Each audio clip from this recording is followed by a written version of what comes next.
Look at this massive building. A lot of people were held hostage in this building. Many of them died inside this building, but few managed to escape this building. The ones that managed to escape this building live to tell the story of those that died inside this building. But until this day, the ones that died inside this building continue to haunt this massive building. And this is the story of Lawang, sewu, the house of 1,000 doors.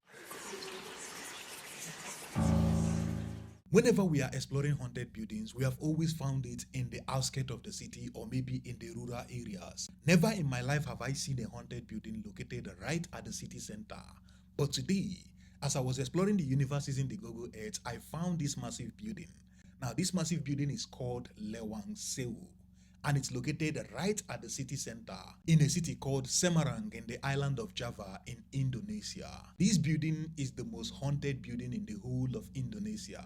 And today, we are going to hear the story of the people that died inside this building. Maybe we can find out why, after so many years, their spirits continue to haunt this building. So, let's zoom in and tell the story of Lawang, sewu, the house of 1,000 doors. Hi, my name is Neche, and I explore the universe using the Google Earth. And while exploring the universe, I find interesting stories from all corners of the world, and I bring it to your screen. So if that is something you like to watch, consider subscribing to the channel. Right now, let's zoom into Lawang, sewu and tell the story. Before we begin this story, we need to find out why the villagers call this place Lawang, sewu. So this building you see here is massive. And because it's so massive, there are too many doors in this building. When it was built as an office complex, so there were too many rooms and too many doors coming out from this building. And when the villagers saw these many doors, they just gave it a simple name, the house of 1,000 doors. That's exactly the meaning of Lawang, sewu. The story of Lawang, sewu dates back to 19th century and early 20th century because as at then, Indonesia was under Dutch occupation. In 1904, a Dutch railway company built Lawang, sewu. The name of the company is Dutch East Indies Railway Company. The main goal for building this house was to make it an office complex for the railway management. And that is why you have so many offices and so many doors in this building. There are so many doors in this building to the point the villagers just named it Lawang, sewu, which simply means house of 1,000 doors. This building served as a railway office for a very long time, but something happened. Because in 1942, Japanese seized control of Indonesia. And when the Japanese seized Indonesia, they turned Lawang, sewu to something very different from an office complex. When the Japanese seized Lawang, sewu, they saw this place as a useful tool for military complex. This building had an underground basement, which is about 2 meters underground. So they used the upper building as a military office, but then the underground basement, they used it as a detention center, interrogation center, and execution center. So what was actually happening here is, let's say you're a prisoner of war, you're captured and you're locked in this underground basement. Now you can literally hear when your fellow prisoner of war is being interrogated. You can hear them crying, begging for help. You can hear when they are being tortured, and all of a sudden you just hear when they are boom. Now you know exactly what fate waits for you. A lot of people were detained here and they witnessed this horror going on in this underground basement. But who are these people that they detained, tortured, and executed in this place? That is when it gets tricky, because when the Japanese seized Indonesia, they had enemies from all sides. The Japanese were fighting both the Dutch and Indonesian freedom fighters and even civilians who they considered as saboteurs. So if you're a civilian that the Japanese accused of working with the freedom fighters or the Dutch, you will also be brought to Lawang, sewu, and you will be detained at the same place where they're detaining prisoners of war, and you will be tortured just like them, and you might be executed just like every other person that was being executed in this place. Nobody is spared. So these are the people that they were detaining, torturing, and executing in this place. A lot of people were detained here. A lot of them were brutally executed in this place, but few managed to escape this place. And those who managed to escape are the ones that lived to tell the story of those that died in this place. But it gets worse because the ones that died never left this place, because until this day, they continue to haunt Lawang, sewu. The locals that live in Semarang have reported that when they are walking past Lawang, sewu, they will hear loud noises like this place is so busy, and you will hear legs like people walking, like how it would look like when this place was used as a railway management. So you hear a lot of noises like people talking, walking, doing business, but if you decide to walk into the building, you won't see anybody. And now you'll be wondering, where are these sound? Where are these legs? Where are these voices. Where are they coming from? You won't see anybody in the building, but it's just as busy as it would be when this place was used as a railway management. But it gets even worse because some locals have cited some Dutch people without head in this building. Imagine you're walking past Lawang Sewu and from far you look into the building, you just see a Dutch person. You see their skin is pale.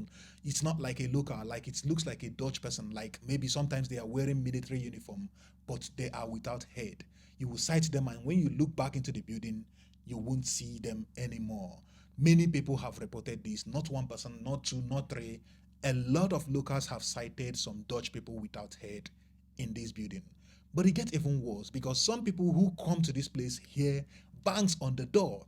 These doors, especially in that basement where a lot of people were detained, when you look around, you won't see anybody banging on the door. But the story gets even worse because a young historian from Jakarta, which is the capital of Indonesia, decided to travel to the city of Semarang to document the story of Lawang Sewu.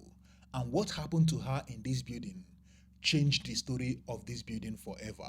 Now, let's talk about the story of Tari, the young historian that left Jakarta to come and document Lawang Sewu.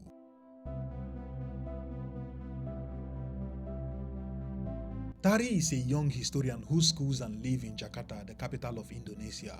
As a historian, she probably have heard about Lawang Sewu.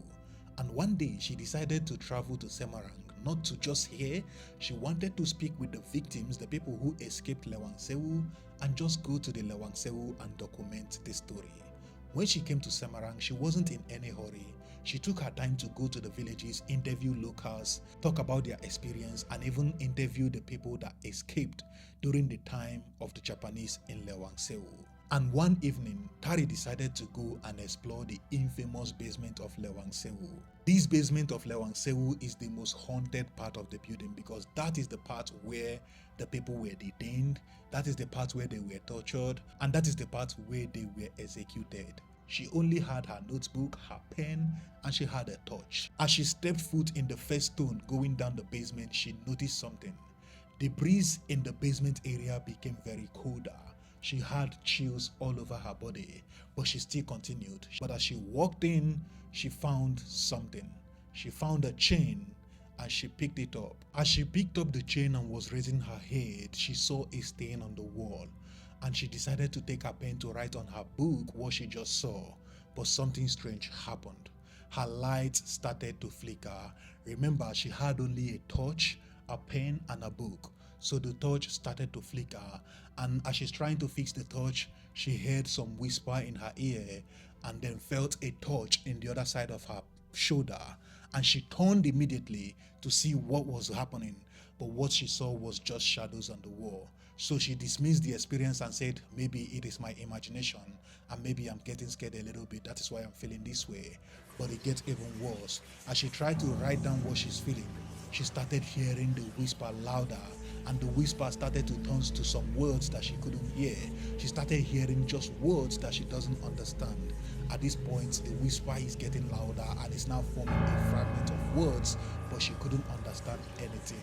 The breeze is getting very colder, the place is getting darker, her torch is flickering. She managed to write down the experience, everything she's facing, and Tari decided to leave the basement. She went back to her hotel and went to sleep.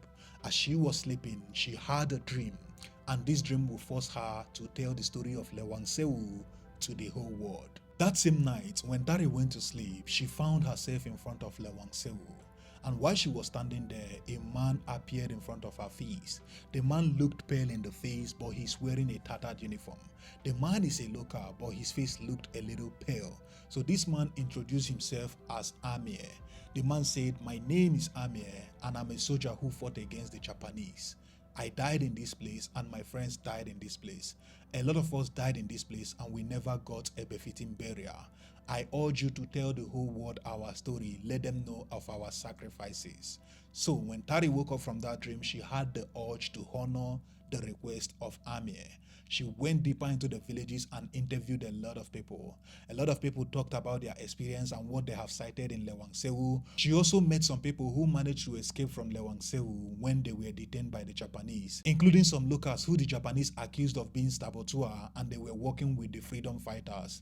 These people shared their story. They talked about how they heard their fellow countrymen begging for their life and how they witnessed execution in the basement. Tari went back and published the story of Lawang Sewu, and that is how many people from all over the world learned about Lawang Sewu. And today, I just brought it to your screen, and thanks to Google Earth, we wouldn't have been able to know about Lawang Sewu if I wasn't exploring the universe using Google Earth. And if you did enjoy this video, make sure to give this video a like. And if you want to watch more interesting videos like this, make sure to subscribe to this channel right now. Thank you so much for watching. I will see you in the next video. Bye.